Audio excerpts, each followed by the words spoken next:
Study with Rakib sir YouTube চ্যানেলের পক্ষ থেকে তোমাদের সকলকে স্বাগত জানাই।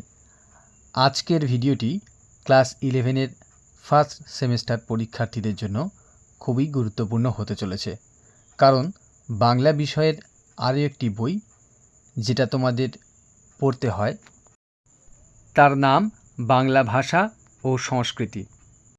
এই বইয়ের বাঙালির শিল্প, সাহিত্য ও সংস্কৃতি থেকে পরীক্ষায় 5টি প্রশ্ন থাকবে। সেই 5 নম্বরের জন্য তোমাদেরকে এই অংশ থেকে 2টি অধ্যায় পড়তে হবে। প্রথম অধ্যায় প্রাচীন বাংলার সমাজ ও সাহিত্য এবং দ্বিতীয় অধ্যায় মধ্যযুগের বাংলার সমাজ ও সাহিত্য। এই 2টি অধ্যায় থেকেই অসংখ্য তথ্য তোমাদেরকে পড়তে হবে, কিন্তু তোমাদের পরীক্ষার কথা মাথায় রেখে সমস্ত তথ্য থেকে বাছাই করা 20টি এমসিকিউ আজকের ভিডিওতে দেখাবো, এবং প্রথম পর্বের পর দ্বিতীয় পর্বের ভিডিওতে থাকবে আরও 20টি প্রশ্নের উত্তর। তাই আর দেরি না করে আজকের প্রথম পর্বের 20টি প্রশ্নের উত্তর দেখে নেওয়া যাক। প্রথম প্রশ্ন, বাংলা ভাষা ও সাহিত্যের প্রাচীনতম নিদর্শন হল? উত্তর চর্যাপদ। দ্বিতীয় প্রশ্ন, 1907 খ্রিস্টাব্দে মহামহোপাধ্যায় হরপ্রসাদ শাস্ত্রী নেপালের রাজদরবারের গ্রন্থাগার থেকে যে পুঁথি সংগ্রহ করে আনেন? উত্তর চর্যাপদের পুঁথি। এই প্রশ্নটি অন্যরকমভাবে আসতে পারে যে কত সালে চর্যাপদ আবিষ্কৃত হয়? উত্তর হবে 1907 সালে। কিংবা আসতে পারে চর্যাপদ কে আবিষ্কার করেন? উত্তর হবে মহামহোপাধ্যায় হরপ্রসাদ শাস্ত্রী। কিংবা আসতে পারে কোথা থেকে চর্যাপদ আবিষ্কৃত হয়? উত্তর হবে নেপালের রাজদরবারের গ্রন্থাগার থেকে।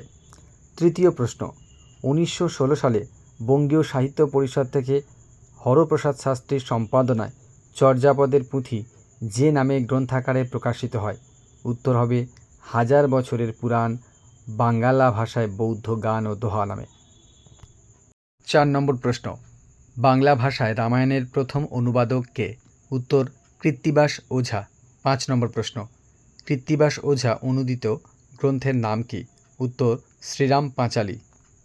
6 নম্বর প্রশ্ন, শ্রী বসন্ত রঞ্জন রায় বিদ্যুৎ বল্লভ 1909 খ্রিস্টাব্দে বাঁকুড়া জেলার কাঁকিল্লা গ্রামের অধিবাসী দেবেন্দ্রনাথ মুখোপাধ্যায়ের গোয়ালঘর থেকে যে পুঁথি আবিষ্কার করেন তার নাম কি?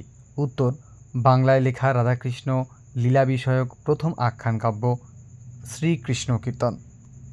প্রশ্নটি এভাবেও আসতে পারে, শ্রীকৃষ্ণ কীর্তন কত সালে আবিষ্কৃত হয়? উত্তর হবে 1909 সালে। শ্রীকৃষ্ণ কীর্তন কাব্যটি কে আবিষ্কার করেন? উত্তর হবে শ্রী বসন্ত রঞ্জন রায় বিদ্যুৎ বল্লভ। কিংবা শ্রীকৃষ্ণ কীর্তন কাব্যটি কোথা থেকে আবিষ্কৃত হয়? উত্তর হবে বাঁকুড়া জেলার কাঁকিল্লা গ্রামের অধিবাসী দেবেন্দ্রনাথ মুখোপাধ্যায়ের গোয়ালঘরের মাচার উপর থেকে। 7 নম্বর প্রশ্ন, শ্রীকৃষ্ণ কীর্তন কাব্যটি কয়টি খণ্ডে বিন্যস্ত? উত্তর 13টি খণ্ডে। 8 নম্বর প্রশ্ন, কার কাব্যে সর্বপ্রথম ঔপন্যাসিক গুণ লক্ষ্য করা যায়? উত্তর কবিকঙ্কন মুকুন্দ চক্রবর্তীর চণ্ডীমঙ্গল কাব্যে। 9 নম্বর প্রশ্ন, কবিকঙ্কন মুকুন্দ চক্রবর্তীর কাব্যের নাম কি? উত্তর অভয়ামঙ্গল বা অম্বিকা মঙ্গল। 10 নম্বর প্রশ্ন, মৈথিল কোকিল কার উপাধি? উত্তর বৈষ্ণব পদাবলীর রচয়িতা বিদ্যাপতির। 11 নম্বর প্রশ্ন, টালো তো মোর ঘর নাহি পরবেশী, হাঁড়ি তো ভাত নাহি নীতি আবেশী। চর্যাপদের এই পদটির পদকর্তা হলেন? উত্তর ঢেনঢন পা। 12 নম্বর প্রশ্ন, রুকনুদ্দিন বারবকশাহ মালাধর বসুকে কী রচনার জন্য গুণরাজ খান উপাধি দেন? উত্তর ভাগবতের অনুবাদ শ্রীকৃষ্ণ বিজয় রচনার জন্য।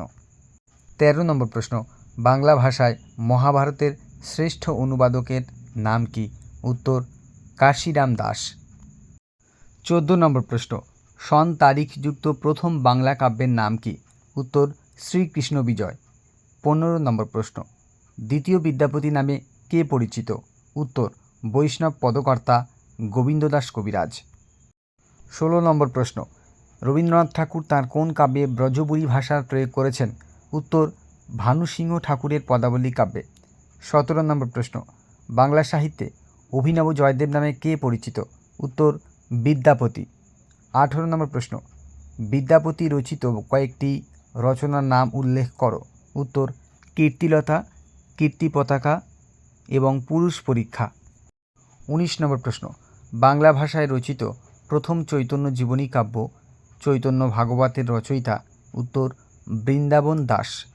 20 নম্বর প্রশ্ন, বাংলা ভাষায় রচিত শ্রেষ্ঠ চৈতন্য জীবনী কাব্য শ্রী চৈতন্য চরিতামৃতের রচয়িতার নাম।